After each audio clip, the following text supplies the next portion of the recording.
नमस्कार, आप सबका स्वागत है हमारे YouTube चैनल मैथ्स वाले बाबा में।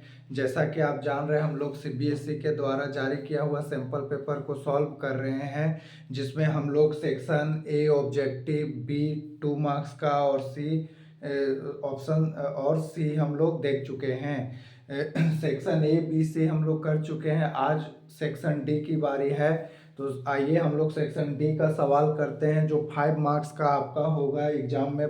5 मार्क्स का आएगा। वो सवाल हम लोग देखते हैं किस तरह का होगा और उसका मार्किंग स्कीम किस तरह का होगा।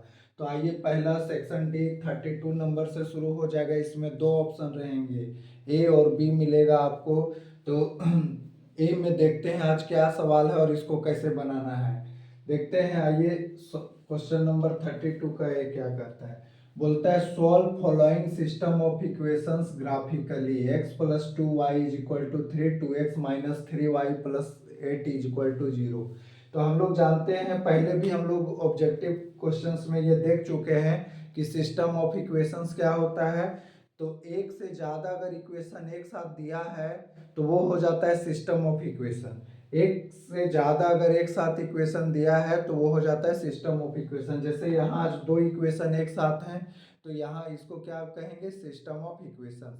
तो इसको सॉल्व करना है ग्राफिकली मेथड से, ग्राफिकली है ना। हम लोग इसको सॉल्व करने elimination method, substitution method, cross multiplication method से हम लोग सीख चुके हैं। लेकिन आज हम लोग को इसको सॉल्व करना है ग्राफिकली। कैसे ग्राफिकली हम लोग सॉल्व करते हैं, ठीक। तो देखिए ग्राफिकली कैसे सॉल्व करा जाता है। सबसे पहले आपको पता होगा कि कोई भी लीनियर इक्वेशन का ग्राफ, कोई भी लीनियर इक्वेशन का ग्राफ कैसा होता है। लीनियर इक्वेशन का ग्राफ ग्राफ कैसा होता है। तो एक होता है स्ट्रेट लाइन, स्ट्रेट लाइन याद रखिएगा। कोई भी लीनियर इक्वेशन का जब हम ग्राफ खींचेंगे तो वो एक स्ट्रेट लाइन आएगा। तो आज इसका भी ग्राफ खींचेंगे तो स्ट्रेट लाइन आएगा। और हम लोग जानते हैं स्ट्रेट लाइन खींचने के लिए हम लोग को कितने पॉइंट्स का रिक्वायरमेंट होता है, दो। क्योंकि एग्जाम भी कहता है 2 पॉइंट से एक यूनिक स्ट्रेट लाइन हम लोग खींच सकते हैं। तो आज इस इक्वेशन का अगर हमको ग्राफ खींचना है तो 2 पॉइंट चाहिए जो इस इक्वेशन को सेटिस्फाई करें। तो क्या कैसे करते हैं, वो 2 पॉइंट को कैसे खोजते हैं, तो बहुत सिंपल है। x plus 2y is equal to 3 है, तो x में कुछ बैठा लीजिए और y का मान निकाल लीजिए, ठीक। तो क्या लेना है, ऐसा लेना है जिससे मेरा सुविधा हो। मान लीजिए हम x में अगर 1 ले लें तो 1 उधर जाके घट जाएगा, 3 में 1 जाएगा 2 और 2 से 2 डिवाइड हो जाएगा तो 1 आ जाएगा। तो ये अच्छा है। x में अगर हम x में क्या ले ले, -1 ले ले, तो y क्या आ जाएगा, इधर जाके प्लस 1 हो जाएगा 4 और 2 से 2 डिवाइड देंगे तो 2, -1 2 हो जाएगा, ठीक। तो ये ऐसा पॉइंट, 2 पॉइंट हम खोज लिए जो इसको सेटिस्फाई कर रहा है। अब आइए दूसरे का इक्वेशन, कौन सा, 2x minus 3y plus 8 equal to 0। इसका हम लोग एक बॉक्स तैयार कर लेते हैं 2 पॉइंट वाला, ठीक। एक्स वाई और ये, ठीक ना। तो क्या होगा, मान लेते हैं हम लोग अगर यहाँ x में 0 ले ले, ठीक, तो काम नहीं बनेगा क्योंकि ये 3 से पूरा पूरी नहीं कटेगा। तो x में 1 ले लेते हैं, x में -1 ले लेते हैं, तो -2 प्लस 8 -6 उधर जाके हो जाएगा +6 और कट जाएगा। तो x में जब हम -1 लिए तो उधर y क्या आया 2, और x में अगर हम 2 लिए तो y क्या आया, तो 2 2 जब 4 8 12, उधर जाके ये 4 आ जाएगा, 2 4 2 और 4। तो आज हम लोग दोनों लीनियर इक्वेशन का ग्राफ खींचने के लिए हम लोग दोनों का एक दो दो पॉइंट खोज लिए। अब इसका ग्राफ कैसे बनाएंगे, तो सिंपल सा एक कार्टेशियन प्लेन बना लेंगे, ठीक। और उसमें हम लोग मार्किंग कर लेंगे 1 2 3 4 5, -1 -2 -3 -4 -5, 1 2 3 4, -1 -2 -3 -4। अब पहला पहला का ग्राफ बनाना चाह रहे हैं तो 1 1, 1 1 कहाँ है, यहाँ पे है पहला। दूसरा -1, 2, -1 यहाँ है, 2 यहाँ है, तो ये पॉइंट कहीं यहाँ है। ठीक, तो इसका हम लोग लाइन खींच लेते हैं, एक स्ट्रेट लाइन बना लेते हैं ऐसे। ये स्ट्रेट लाइन, ये किसका स्ट्रेट लाइन है, तो x + 2y = 3 का लिख लिए। अब इसका ग्राफ बना लेते हैं। -1, 2 यहीं पे है और 2, 4, तो x2 y4 यहाँ है कहीं पे। अब इसका ग्राफ जब खींचेंगे तो कुछ इस टाइप से जाएगा।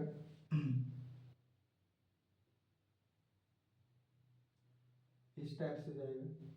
ये किसका ग्राफ है, ये है 2x - 3y + 8 = 0, इसका ग्राफ है। तो आज साफ साफ दिख रहा होगा कि दोनों स्ट्रेट लाइन किस पॉइंट पे कटा है, -1, 2 कहाँ पे कटा है, देखिए x है -1, y है 2, इस पॉइंट पे कटा है। तो यही मेरा आंसर हो गया। देयरफॉर point of intersection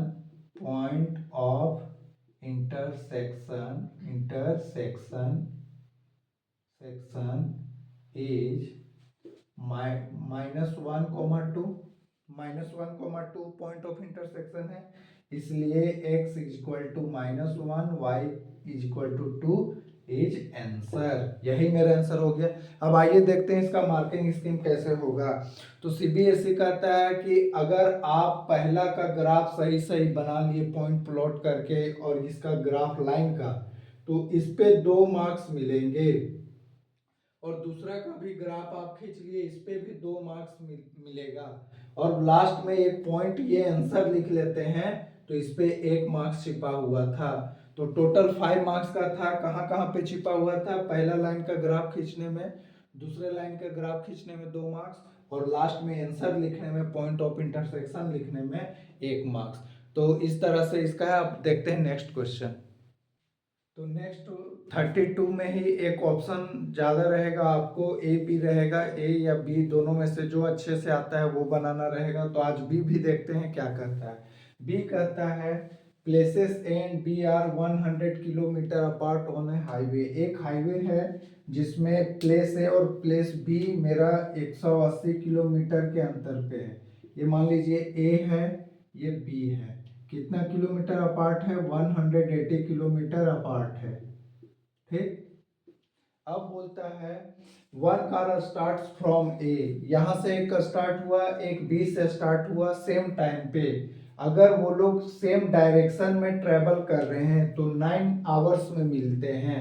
और if they travels towards each other, और एक एक दूसरे की तरफ आते हैं तो वो 1 घंटा में मिलते हैं। तो what are speeds of 2 car, तो दोनों कार की स्पीड निकालने बोलता है।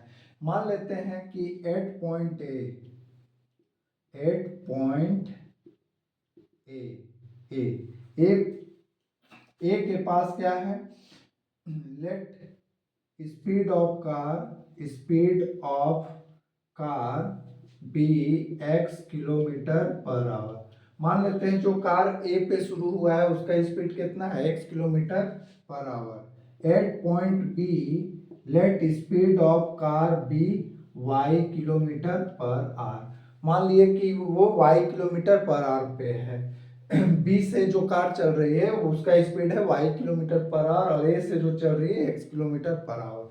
अब बोलता है कि वो अगर सेम डायरेक्शन में जा रहे हैं तो 9 आवर्स के बाद मिलते हैं। तो ये आप कंफर्म होंगे, ठीक, कि ए का स्पीड बी से ज्यादा होगा। क्यों, क्योंकि ए का स्पीड बी से ज्यादा होगा तभी जाके कहीं मिलेगा। अगर बी का ज्यादा रहेगा तो ए कभी मिल पाएगा, बी से नहीं मिल पाएगा। तो एक चीज कंफर्म है, यहां से हम कह सकते हैं, क्या कह सकते हैं, x > y होगा ही होगा। एक बात, इसका ऐसे ज्यादा यूज नहीं है लेकिन इतना ध्यान देना है कि x बड़ा होगा y से। अब देखिए ये दोनों मान लीजिए कि C पॉइंट पे जाके मिलता है, और B से C तक का डिस्टेंस हम मान लिए कितना है, d मान लेते हैं ये डिस्टेंस। तो अब आते हैं according to question. According to question क्या कहता है कि अगर वो वे सेम डायरेक्शन में जाएं तो 9 आवर्स के बाद मिलते हैं। तो हम लोग जानते हैं अगर स्पीड x है और टाइम 9 आवर है तो distance covered by car starts from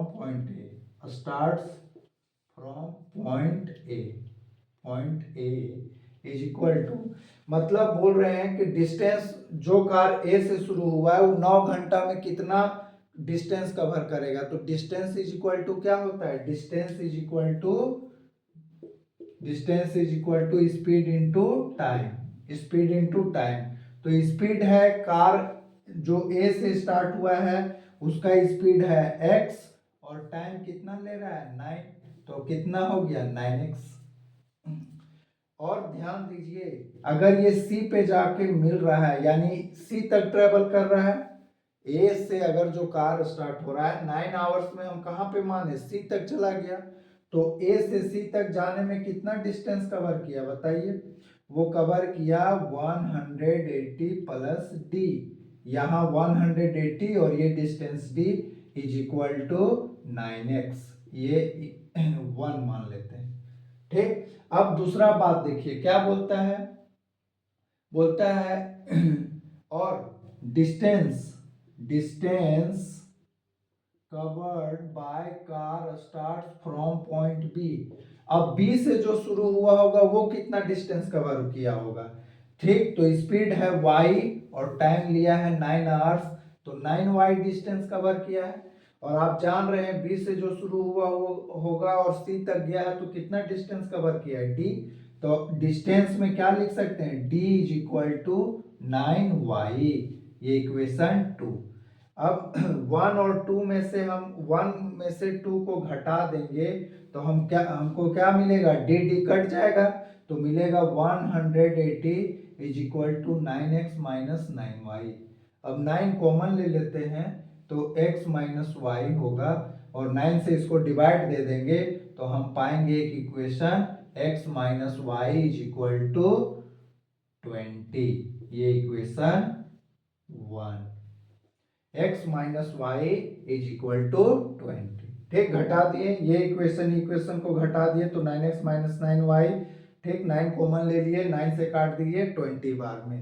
अब एक और कंडीशन बोलता है if they travels towards each other, तो अगेन अकॉर्डिंग टू क्वेश्चन क्या कहता है कि अगर वो एक ही दिशा में आए, मतलब ये ऐसे और ये ऐसे आए, दोनों एक ही दिशा, दोनों अपोजिट डायरेक्शन में ट्रेवल करे अगर, तब 1 घंटा में मिलते हैं। तो डिस्टेंस, फिर से distance covered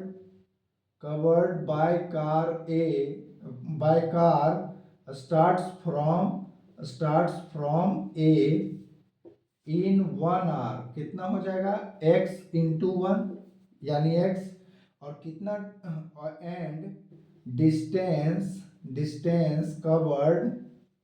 covered by car starts from B in 1 hour, कितना हो जाएगा y इंटू 1। अब ध्यान से देखिए ये जितना डिस्टेंस चला, ये जितना डिस्टेंस चला, तो दोनों मिला, बोलता है दोनों मिल जाता है, 1 घंटा में दोनों मिल जाता है। तो ये डिस्टेंस मान लीजिए यहाँ पे कहीं मिला, तो ये डिस्टेंस और ये डिस्टेंस मिला के 180 के बराबर होगा।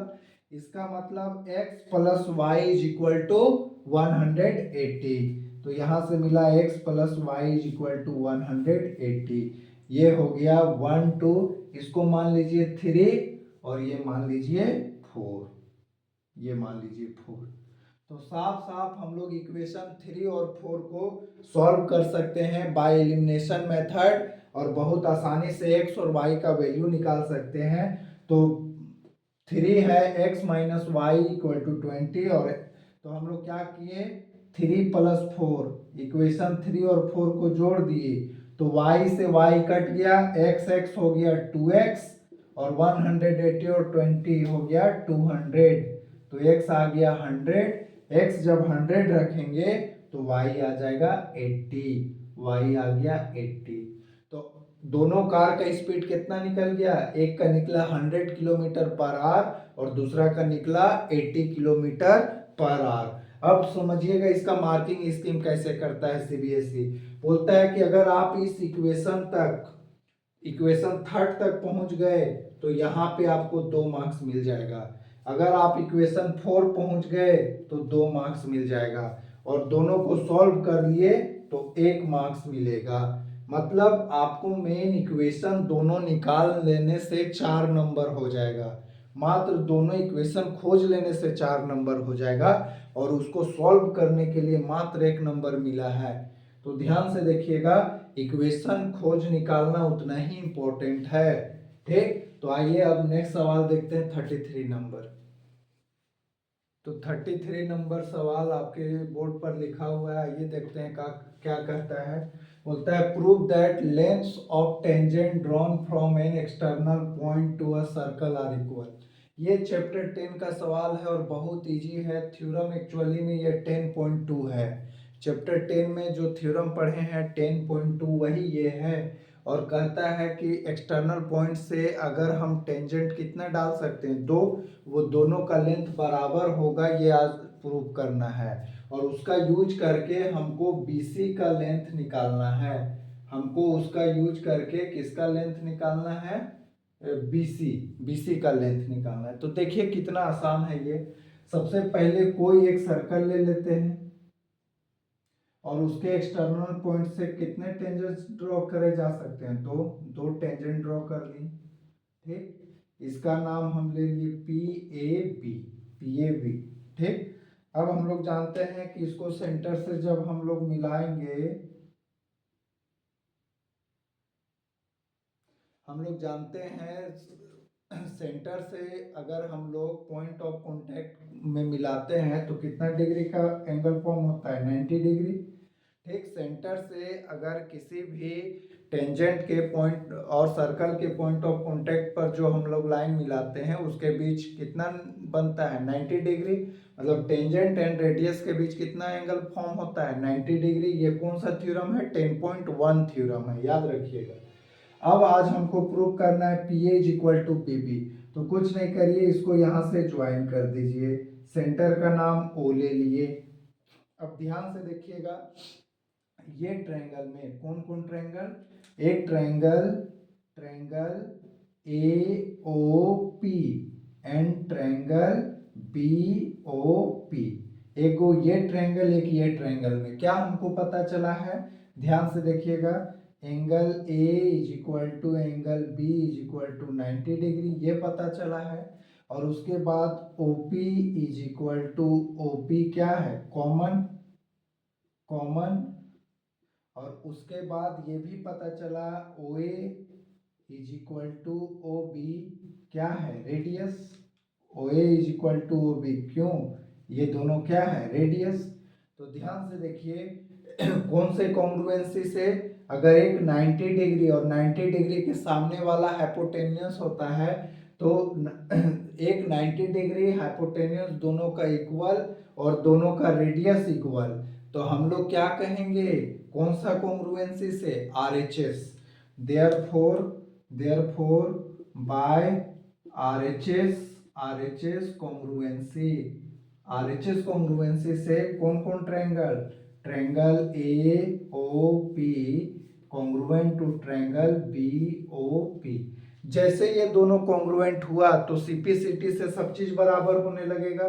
तो CPCT क्या बराबर हो जाएगा, PA is equal to PB। CPCT से PA is equal to PB हो जाएगा। CPCT से PA is equal to PB by CPCT। तो आज प्रूफ हो गया कि एक्सटर्नल पॉइंट से ड्रॉन टू टेंजेंट्स के लेंथ क्या होते हैं, बराबर। आज प्रूफ हो गया। अब इसका यूज यहाँ कैसे करना है सो देखिए। बोलता है AB 10 सेंटीमीटर है, मतलब ये पूरा 10 सेंटीमीटर है AB। ठीक, उसमें AQ बोलता है 7 है, ये 7 है, यहां से लेके यहाँ 7 है। तो अभी अभी हम लोग एक थ्योरम प्रूव किए कि अगर एक्सटर्नल पॉइंट से हम लोग टेंजेंट ड्रॉन किए हैं किसी सर्कल पे तो दोनों का लेंथ बराबर होगा। तो ये 7 है तो ये भी कितना होना चाहिए था 7, यहाँ से यहाँ, तो ये टोटल 10 है, ये भी ये 7 है तो इसको कितना होना चाहिए 3। आसानी से समझ आ रहा होगा कि पूरा 10 है और इधर वाला 7 है तो ये भी 7 होगा। क्यों? क्योंकि ये दोनों टेंजेंट है, टेंजेंट का लेंथ इक्वल होगा तो ये 3 होगा। जब यहाँ से यहाँ ये भी तो टेंजेंट है तो ये जब 3 है तो ये भी कितना होगा 3, क्योंकि ये भी आज बी से टेंजेंट है, ठीक, बीपी और बी आर, तो ये दोनों भी बराबर होगा। अब ध्यान से देखिए सी क्यू दिया हुआ है 5 सेंटीमीटर, मतलब यहाँ से यहाँ 5 है तो यहाँ से यहाँ भी 5 होगा, सेम सेम लॉजिक, ठीक। तो आज बी सी कितना हो जाएगा 3 + 5 = 8, तो therefore B C = BP plus P C, BP हो जाएगा 3 और पीसी कितना हो जाएगा 5 = 8 सेंटीमीटर आंसर, ठीक। तो आज कितना आसानी से हम लोग निकाल लिए, दोनों को सॉल्व कर लिए दो तो ठीक है। आज मार्किंग स्कीम कैसा होता है इसका ध्यान दीजिएगा। अगर आप 10.2 थ्योरम जो उसका अगर आप फिगर बना लेते हैं तो उस पे 1 मार्क्स था, इस पे 1 मार्क्स है, ठीक। और अगर इसको ये आरएचएस से प्रूव कर लेते हैं, ये 3-4 लाइन का बात है, तो इस पे 2 मार्क्स है, इस पे 2 मार्क्स। और फिर ये जब फिगर से आप ये कंक्लूड कर लेते हैं कि बी आर 3, बीपी भी 3 हो जाएगा, उसी तरह सी क्यू 5 है तो सीपी भी 5 हो जाएगा, ये लिखना पड़ेगा आपको। यहाँ हम बना दिए फिगर, आपको फिगर में ही समझा दिए, लेकिन आपको लिखना होगा A Q 7 therefore A R = 7 since tangents from external points are equal, तो वो बात लिखना होगा। उसी तरह सेम बात यहाँ लिखना होगा बी आर = बीपी = 3 और सी क्यू = सीपी = 5 और वहाँ यहाँ पे बी सी = 8 ले आना होगा। तो ये अगर ये काम आप कर लेते हैं तो इस पे भी 2 मार्क्स आपको दिया गया है।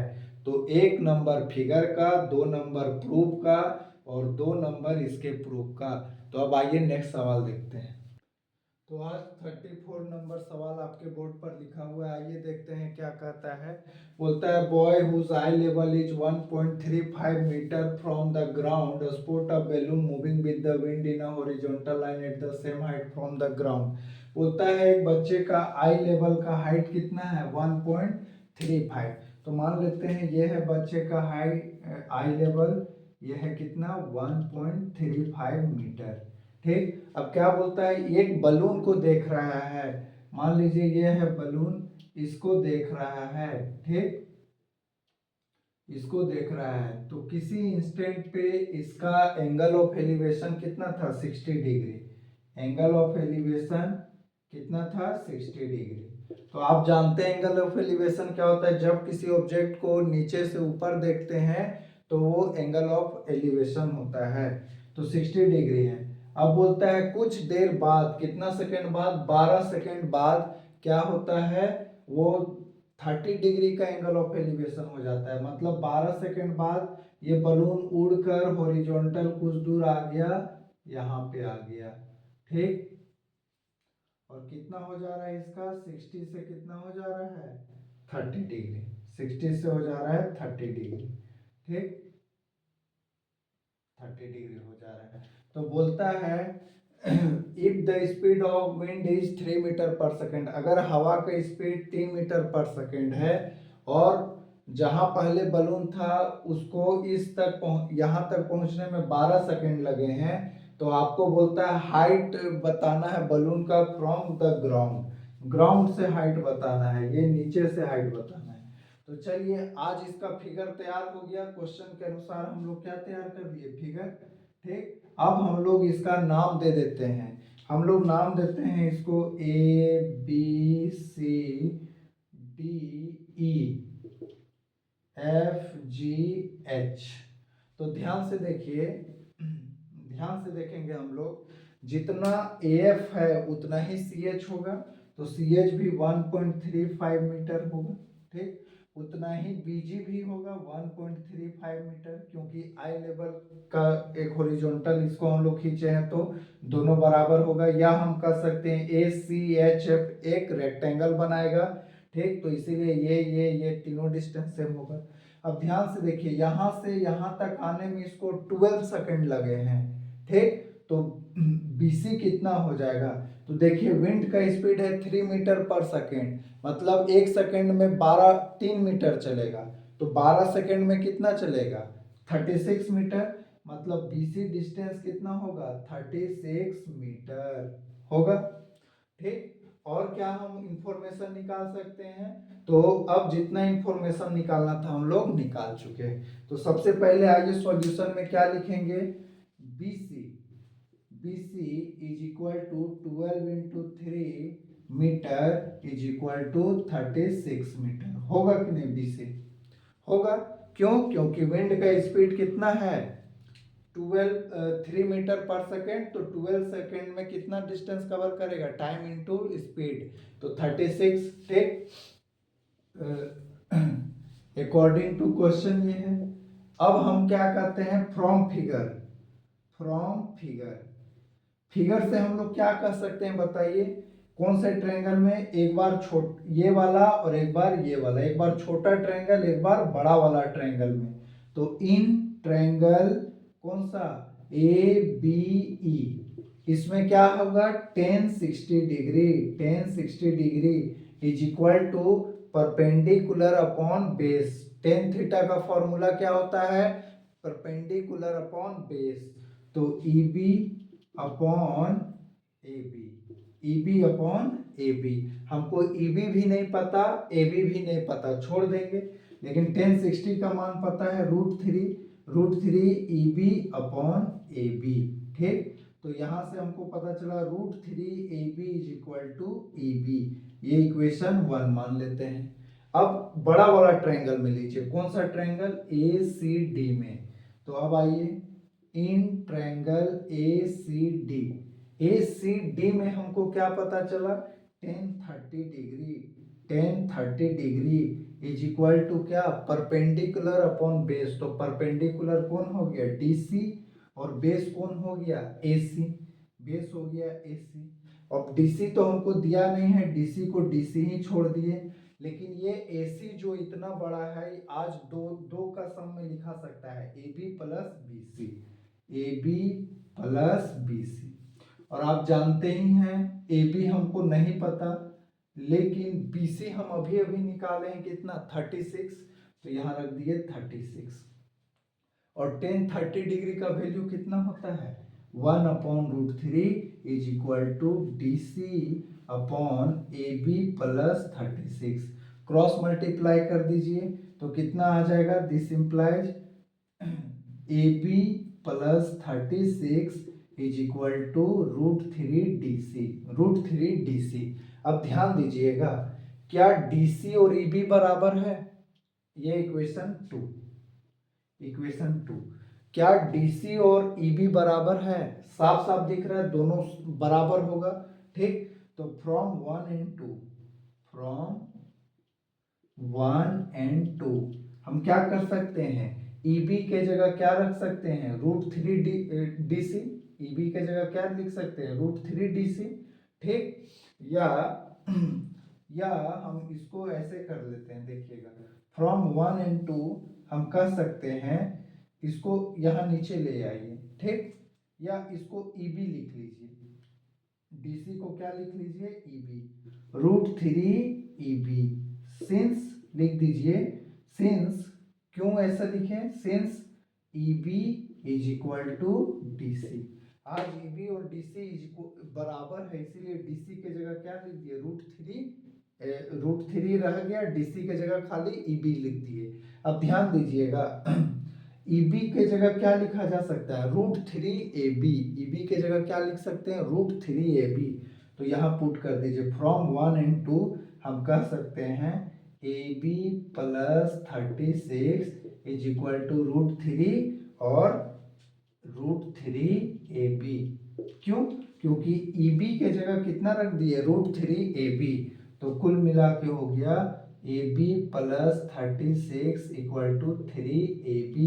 यहाँ से निकल गया ए बी इक्वल टू, ठीक, ए बी कितना निकल जाएगा, देखिए इधर जाएगा ए बी, 2AB हो जाएगा 18। ए बी कितना निकल गया 18। आज हमको ए बी नहीं चाहिए, हमको क्या पता होना चाहिए, ई बी। तो ई बी कितना निकल जाएगा फ्रॉम 1 से, देखिए ई बी कितना निकल जाएगा √3 ए बी के जगह कितना रख देंगे 18। Therefore from 1 E B is equal to √3 into 18 √3।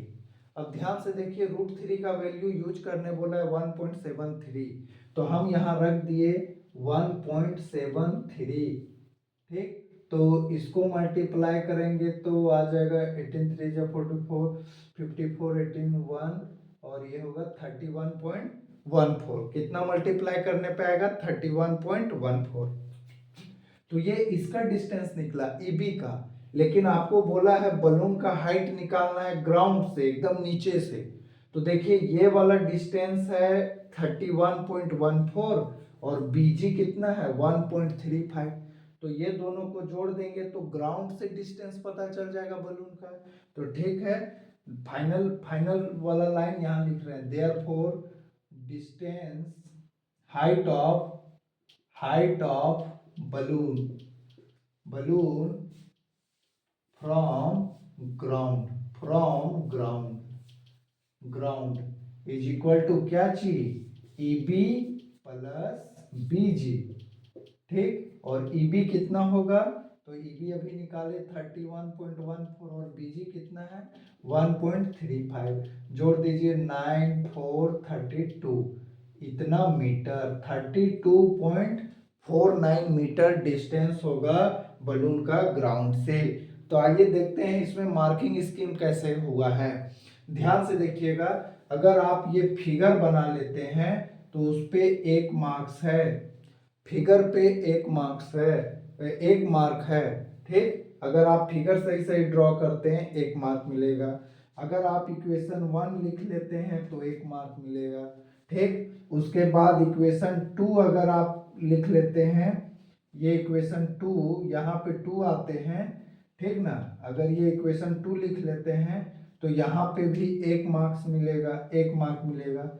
और फिर ये सॉल्व कर लेते हैं और यहाँ पे आंसर निकाल लेते हैं, तो ये सब मिला के आपको 2 मार्क्स मिलेंगे। नहीं, यहाँ पे ध्यान दीजिएगा, ये सॉल्व कर लेते हैं तो 1 मार्क्स मिलेगा, और अगर BC निकाल लेते हैं तो 1 मार्क मिलेगा। तो टोटल 5 मार्क कहाँ कहाँ छिपा है, फिगर का 1 मार्क्स, ठीक। उसके बाद BC फाइंड करने का 1 मार्क, क्योंकि आज स्पीड दिया है और टाइम दिया है, तो BC निकालने का 1 मार्क छिपा हुआ था। 1 मार्क इक्वेशन 1 निकालने का, 1 मार्क इक्वेशन 2 निकालने का, और लास्ट में सॉल्व करने का 1 मार्क्स था। तो कुल ऐसे 5 मार्क्स का डिस्ट्रीब्यूशन हुआ था। तो अब आइए देखते हैं नेक्स्ट सवाल 35। तो आइए फिर से सवाल आपका 35, लास्ट सवाल जो आपके बोर्ड पे लिखा हुआ है, बोलता है find the mean and median of the following data. Following data जो है उसका मीन और मीडियन निकालना है। तो ध्यान दीजिएगा, सवाल में ये सब नहीं दिया हुआ है, केवल आपको क्लास इंटरवल दिया हुआ है और फ्रीक्वेंसी दिया हुआ है, ठीक। तो आपको ये क्लास इंटरवल जो दिया और फ्रीक्वेंसी, उसका मीन और मीडियन निकालना है। तो मीन निकालने का सबसे आसान तरीका हम लोग क्या पढ़े, फॉर्मूला याद करिए। मीन निकालने के लिए सबसे आसान फॉर्मूला है mean x bar is equal to summation fi xi upon summation fi। ये सबसे आसान तरीका है मीन निकालने का। कैसे, fi को xi से मल्टीप्लाई करके जोड़ते जाना है और समेशन fi से डिवाइड कर देना है। तो ध्यान दीजिएगा fi क्या होता है, जो आपको फ्रीक्वेंसी दिया है वही fi होता है, खाली xi खोजना है। तो xi कैसे खोजा जाता है, तो क्लास इंटरवल का लोअर लिमिट अपर लिमिट को जोड़ के 2 से भाग दे दीजिए तो आपका xi निकल जाएगा। क्लास इंटरवल का लोअर लिमिट और अपर लिमिट को जोड़ के 2 से भाग, तो ये दोनों को जोड़ के जब 2 से भाग देंगे तो 87.5 आएगा। अब ध्यान से देखिएगा कितना का डिफरेंस है क्लास इंटरवल में, 5 का डिफरेंस है। तो ये डिफरेंस भी 5 का चलेगा। तो कुछ नहीं करना है, अब 5 बढ़ाते जाना है, केवल जोड़ के बार बार डिवाइड नहीं करना है, एक बार करना है और गैप देखना है क्लास के साइज का गैप कितना है उतना जोड़ते जाना है, आपको नेक्स्ट मिलते जाएगा। तो 87.5 था और 5 का गैप है तो 5 जोड़ दिए तो 92.5 97, तो एक्स आई सारा निकल गया। अब एफ आई एक्स आई का क्या मतलब हुआ, एफ आई को मल्टीप्लाई करना है एक्स आई से, तो कर दिए। ये 15 को मल्टीप्लाई कर दिए 87.5 से, जब किए मल्टीप्लाई तो आया 1312.5। सिमिलरली ये दोनों को मल्टीप्लाई किए, ये दोनों को किए, सबको मल्टीप्लाई करिए और लिख लिए। अब इस सब को जोड़ दिए तो वही हो गया समेशन। समेशन का मतलब जोड़ना सबको, समेशन एफ आई एक्स आई सब का जोड़ निकाल लिए तो आया 121.05 आ गया। ठीक, अब हमको निकालना क्या है, मीन। तो मीन कितना आसानी से निकल जाएगा फॉर्मूला से, समेशन एफ आई एक्स आई कितना आया 12105 अपॉन समेशन एफ आई कितना 120, इसको डिवाइड दे दीजिए। ठीक, तो डिवाइड देंगे पहले कितना से 5 से देंगे, 5 2 जा 10, 5 4 जा 20, 5 2 जा 10, 2 निकला, 5 4 जा 20, 5 2 जा 10, 5 1 जा 5। ठीक, फिर हम लोग इसको 3 से काट देते हैं, 3 8 जा 24, 3 8 जा 24, 3 7 जा 21। अब हम लोग डिवाइड दे देते हैं, तो 807 को 8 से डिवाइड दीजिए, 8 1 जा 8, 0 8 0 7 निकला, 8 1 जा 8 7 निकला ना, तो हो गया 100, 8 1 जा 8, 8 0 0 8 0 0.7 निकला, तो आपका 70 हो गया। तो 8 8 8 जा 64, ठीक, 8 8 जा 64 और 6 निकला, तो 8 8 जा 64, 6 निकला, तो 8 7 जा 56, 8 5 जा 40, तो कितना आया 100.875 मेरा आंसर आया मीन। अब आते हैं मीडियन। मीडियन कैसे निकाला जाता है, तो आपको मीडियन याद होगा। मीडियन निकालने के लिए हम लोग को सीएफ निकालना पड़ता है, जिसको कहते हैं क्यूमुलेटिव फ्रीक्वेंसी। ये हम लोग पहले भी देख चुके हैं, तो जो नहीं देखे पीछे के वीडियो में जाके देख लीजिए, सीएफ के बारे में समझा है। तो मीडियन निकालने के लिए हमको एक चीज निकालना पड़ता है जिसको कहते हैं सीएफ। और सीएफ क्या कहता है, जो फ्रीक्वेंसी है उससे पहले जितने फ्रीक्वेंसी थे उस सबको जोड़ना। तो ये 15 से पहले कोई नहीं था तो 15 का 15 हो गया, इसके नीचे 22 है और इससे पहले कौन है 15, ये दोनों को जोड़ दिए तो 37 हो गया। 20 से ऊपर वाला और 20 को जोड़ दिए 57 हो गया। इसी तरह करते करते 120 तक जाएगा। याद रखिएगा, जितना आपका टोटल फ्रीक्वेंसी होगा उतना ही सीएफ के लास्ट में आएगा। ये पहचानने का तरीका है कि हम जोड़े सही है कि नहीं। यहाँ का टोटल एन या समेशन एफ आई और यहाँ सीएफ का लास्ट एंट्री मैच करना चाहिए। अब ध्यान से देखिए, मीडियन क्लास कैसे खोजा जाता है। पहले मीडियन निकालने से पहले आपको मीडियन क्लास खोजना होगा। तो मीडियन क्लास खोजने के लिए क्या करते हैं, जो हम समेशन एफ आई निकाले हैं उसको 2 से डिवाइड करिए, एन को फॉर मीडियन क्लास पहले मीडियन क्लास निकालते हैं। तो n/2 इज इक्वल टू कितना हुआ 120/2 60। देखिए समेशन एफ आई को ही n कहते हैं, याद रखिएगा। तो 60 आ गया। तो सीएफ वाले कॉलम में हमको वो वाला देखना है जो 60 से एबव हो और उसके नियरेस्ट हो। तो 60 से एबव और नियरेस्ट कौन है 75।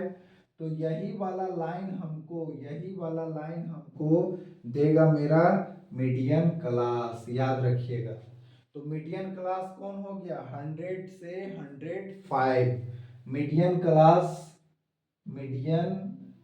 क्लास को एमसी लिख रहे हैं शॉर्ट में, क्या हो गया 100 से 105 हो गया।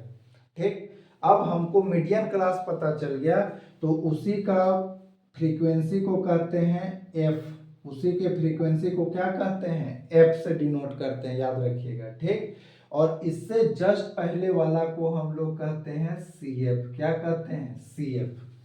CF इसको कहते हैं। मीडियन क्लास के जस्ट पहले वाले क्यूमुलेटिव फ्रीक्वेंसी को ही हम लोग CF कहते हैं। अब ध्यान से देखिएगा, मीडियन निकालने का फॉर्मूला है, और वो फॉर्मूला क्या है? तो मीडियन बराबर L plus n/2 minus CF upon F into H है। तो आपको L पता है, L क्या होता है? Lower limit of median class. Median class का लोअर लिमिट देखना है तो 100, तो L के जगह में रख देंगे 100, तो रख दीजिए L के जगह में 100 प्लस n/2, अभी निकाले n/2 60, और CF कितना है? 57, तो 60 में 57 घट गया तो 3 अपॉन F कितना है? 18, और H कितना है? 5। H मतलब क्लास इंटरवल का साइज, तो साइज कितना है? 5 का, तो H में 5 हो गया।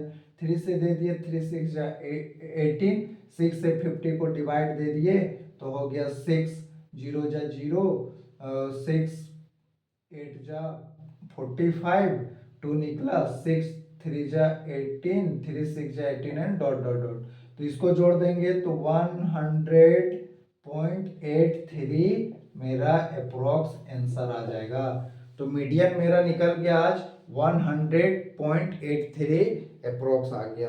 तो इस तरह से हम लोग section A B C D के सारे क्वेश्चंस देख चुके। अब हम लोग का एक लास्ट सेक्शन बचा है, सेक्शन E, जो हम लोग का कॉम्पिटेंसी बेस्ड सवाल होता है। रियल लाइफ से जुड़े हुए सवाल होते हैं, जिसमें हम लोग मैथ्स का यूज करते हैं, उसको हम लोग कॉम्पिटेंसी बेस्ड क्वेश्चन कहते हैं। वो आपका सेक्शन E में आता है, 4 मार्क्स का होता है। तो अब नेक्स्ट वीडियो में हम लोग उसी को करेंगे, और इससे हमारा पहला सैंपल पेपर खत्म हो जाएगा। धन्यवाद।